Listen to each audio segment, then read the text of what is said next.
Faking it is what filmmaking is all about, but one of the things that you cannot fake is your actor being out of breath. This might seem like a strange thing to talk about, but stick with me. Welcome to the Film Look.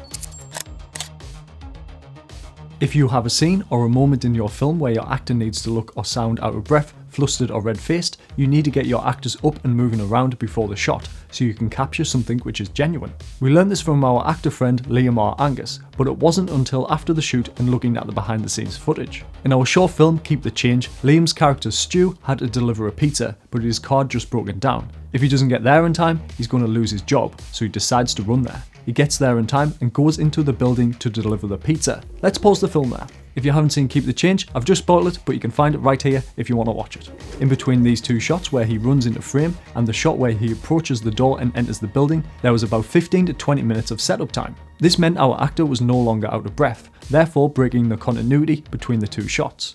This was not actually the case because of what our actor Liam did. Right as we were setting up the shot, messing around with the camera and lights, he was running around, keeping himself active so he could run straight into the scene out of breath. Action!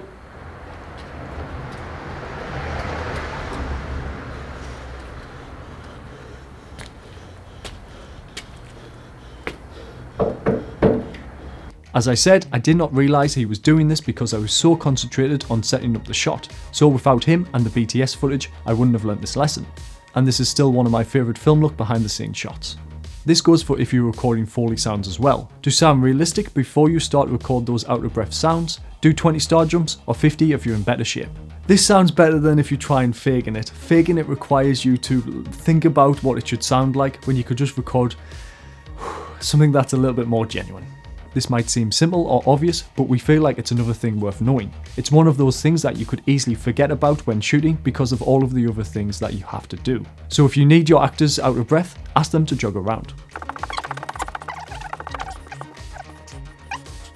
Let me know in the comments below of some of the simple but effective things you've learned while shooting. I'm going to sit down now after all those star jumps. It wasn't really that many, but remember, achieve it one shot at a time.